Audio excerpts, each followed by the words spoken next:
Elvis Presley had access to virtually every woman in America during the 1960s. Managers, studio heads, and fellow celebrities all watched him collect friendships and romances like a man who never heard the word no.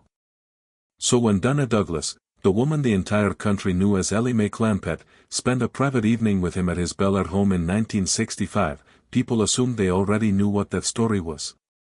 They were wrong about almost every part of it. Stay with me, because what she actually remembered about that night reframes everything you thought you knew about Elvis Presley as a person. Before we go any further, I want to ask you something real. We live in a world that turns every interaction between famous people into something bigger than it was. We assume. We project. We fill in the blanks without asking. So here is my question for you. When someone tells a quiet, personal story about a moment with a legend, do you believe them, or do you immediately look for the version that fits the myth? Drop your honest answer in the comments. I read every single one. Because the answer matters more than you think for what is coming next. Donna Douglas was not a background character in anyone else's story. By 1965 she was one of the most recognized faces on American television. The Beverly Hillbillies had premiered in 1962 and by its second season it was pulling in over 60 million viewers per week, making it one of the most watched shows in the history of the medium at that point. Donna was the heart of it.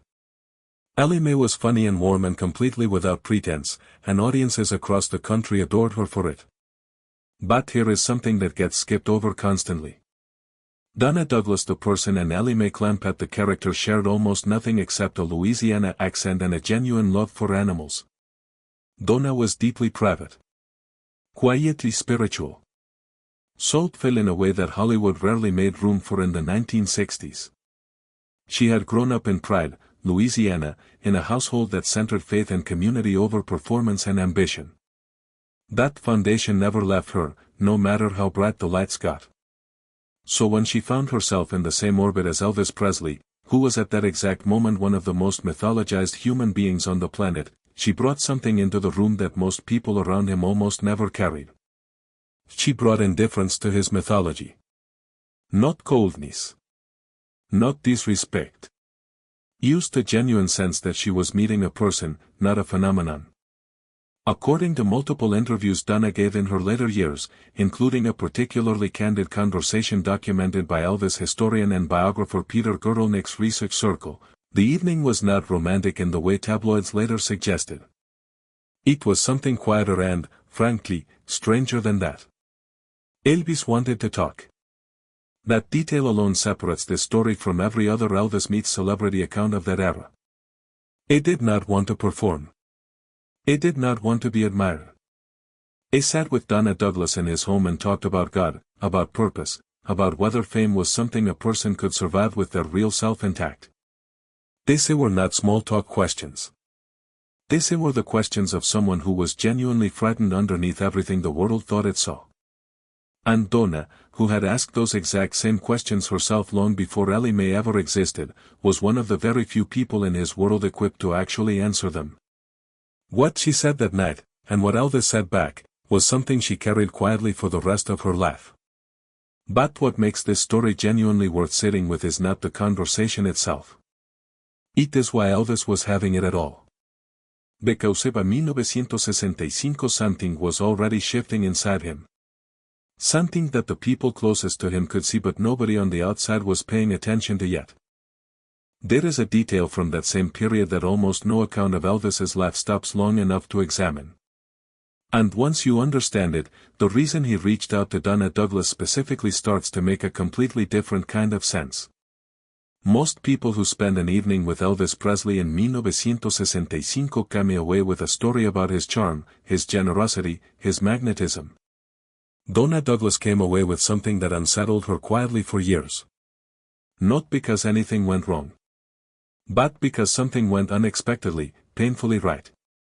By the mid-1960s Elvis Presley was living inside a machine that had been built around him so carefully and for so long that most people in his circle had stopped being able to see it. Colonel Tom Parker managed every public movement. The Memphis Mafia, the rotating group of close friends and associates who surrounded him constantly, provided company but also a kind of insulation from reality. As journalist and cultural critic Greil Marcus noted in his landmark examination of Elvis's cultural impact, the men who had genuinely shaken American music in the 1950s had by 1965 been processed into a product so thoroughly that even he seemed uncertain sometimes where Elvis Presley ended and the Elvis Presley experience began. That is not a small thing to carry. Psychologists who study high-profile identity fragmentation, the specific psychological condition where a person's public persona grows so dominant it begins to crowd out their private sense of self, describe it as one of the most disorienting experiences a human being can go through. You are present in every room, and simultaneously absent from all of them. Donna Douglas, in interviews she gave across several decades, described the Elvis she met that night as someone who was deeply hungry for a conversation that had nothing to do with Elvis. I asked her about her faith. I asked about her childhood in Louisiana. I wanted to know what she believed happened to a person after they died. These were not questions designed to impress her. According to Donna herself, as recorded in a 2011 interview with a Tennessee-based Elvis research organization, he seemed almost relieved to be asking them out loud to someone who would not immediately turn them into a headline. She said something in that interview that has stayed largely buried in the archive. She said he told her that night that he felt like he was watching his own life from a distance. Like it was happening to someone else and he was just standing nearby observing it. That is not the language of a man at the peak of his power enjoying his success. That is the language of dissociation. And in 1965, nobody around Elvis Presley had a framework for what to do with that. Donna did. Not because she had professional training, but because she had gone through her own quieter version of the same experience.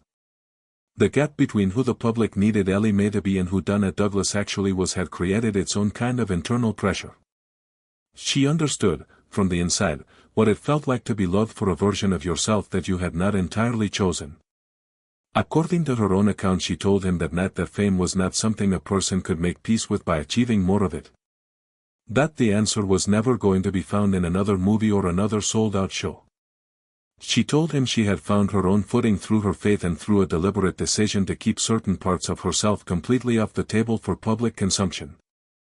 Elvis, she said, went quiet for a long time after that. Not an uncomfortable silence.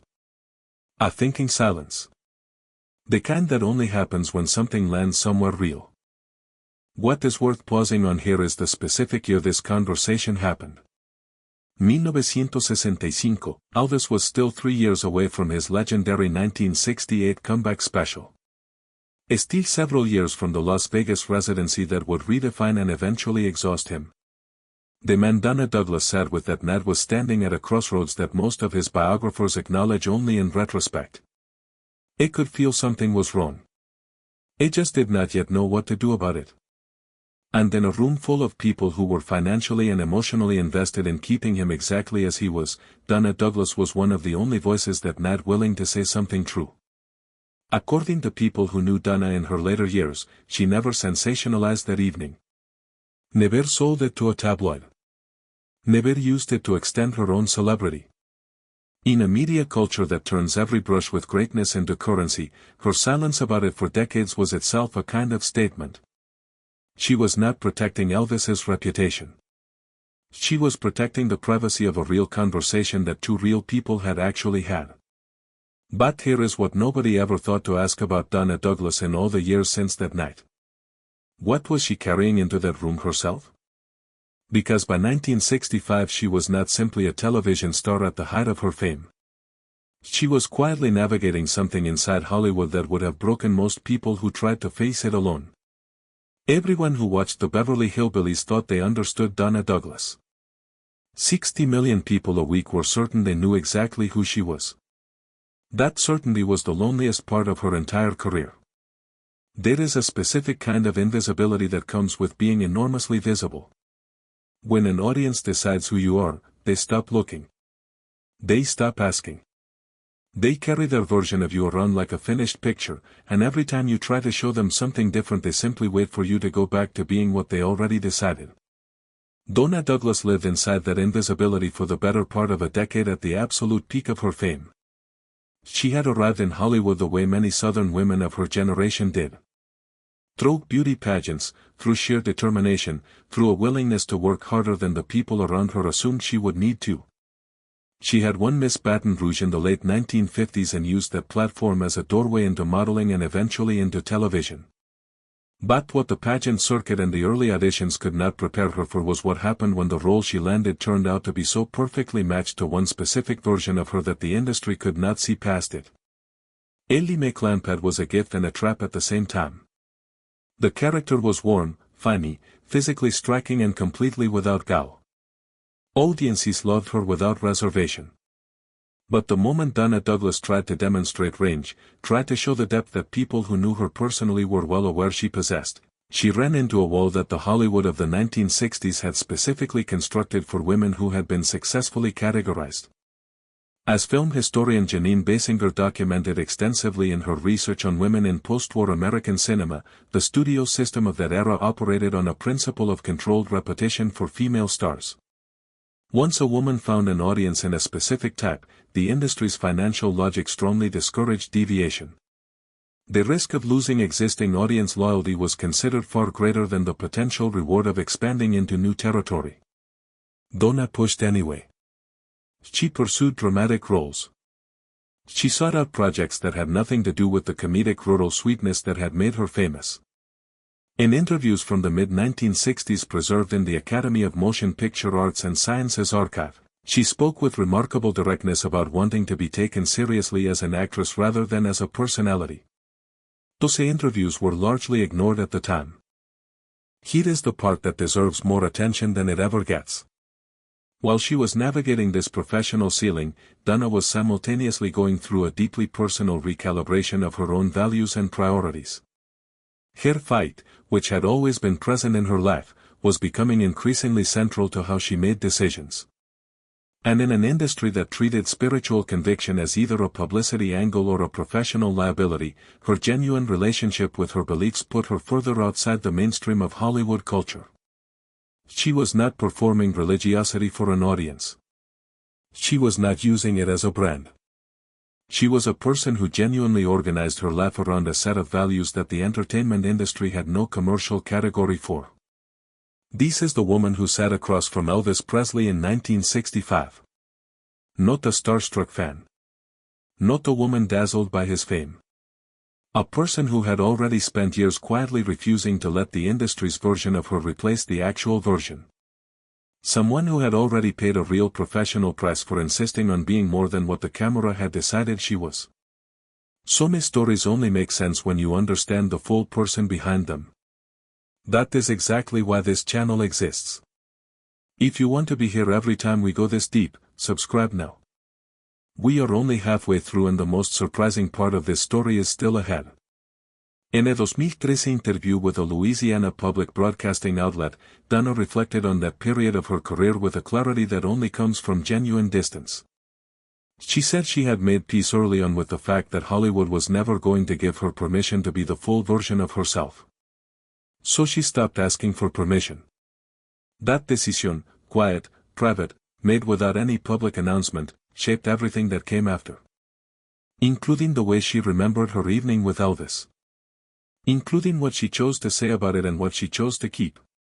Psychologists who study what researcher Kristin Neff has called self-compassionate identity resilience describe this kind of deliberate internal boundary setting as one of the most psychologically sophisticated responses a person can have to an environment that is actively trying to reduce them. Most people in Donna's position either fought the industry publicly and got labeled difficult, or quietly surrendered to the category they had been placed in. Donna did neither. She simply continued being herself without making it anyone else's problem. That is harder than it sounds. Especially when the whole world is watching. Everything looked steady from the outside. The show was still running. The audience still adored her. But quietly, in the background of all that apparent success, Elvis Presley kept finding reasons to come back into her orbit. And the reason why reveals something about him that his most devoted biographers have consistently underestimated. Elvis Presley knew thousands of people. Genuinely knew them, their names, their families, their stories. It was famous for his generosity and his memory for personal detail.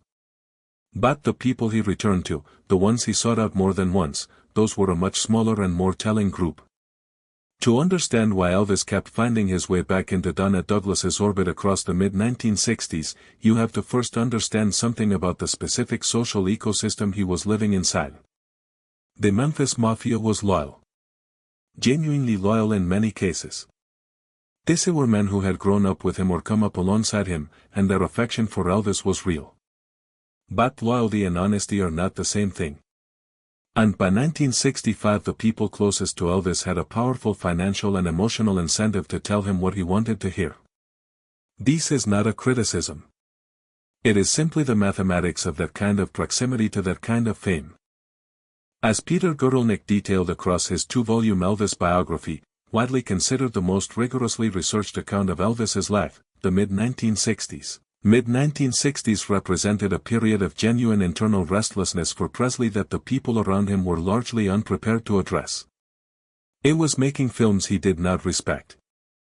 It was recording music that he felt was beneath what he was capable of. It was surrounded by people who celebrated his every move while he privately grew more uncertain about the direction his life was taking. In that environment, someone who spoke to him without agenda was not just refreshing. It was necessary. Donna Douglas represented something almost structurally impossible in Elvis's world at that time. She was famous enough that she was not impressed by his fame. She was spiritually grounded enough that she was not seduced by his mythology. And she was honest enough, in that quiet Louisiana way, that she would say a true thing to him even if it was not the thing he was hoping to hear. According to accounts from people within Elvis's social circle during that period, including recollections gathered by author Alana Nash in her research on the Memphis Mafia dynamic, Elvis had a particular respect for people who did not need anything from him. Not his money. Not his connections. Not the reflected glow of being close to Elvis Presley. People who simply liked him as a human being and would have walked away without any particular grief if the friendship had ended. Those people were extraordinarily rare in his life. Donna was one of them. What makes this dynamic genuinely interesting from a psychological standpoint is what it reveals about Elvis's own emotional intelligence. Beneath the performance, beneath the mythology, beneath the layers of management and expectation and cultural weight, Elvis Presley was someone who could accurately identify authenticity when he encountered it. He knew the difference between people who were present with him and people who were present with the idea of him. He just did not always have access to the former. There is something quietly heartbreaking about that when you sit with it. A man with more human contact in a single day than most people have in a year, genuinely hungry for one real conversation. Seeking out one of the few people in his world who would give him that without attaching a price to it. Donna, for her part, spoke about their continued contact across this period with characteristic understatement. In a late-career interview she described him as a genuinely sweet and searching person who was carrying more than anyone around him fully understood. She did not say this with sadness exactly. More with the kind of clear-eyed compassion that comes from having genuinely paid attention to someone rather than simply admiring them. She noticed things about him that the adoring crowd could not see from where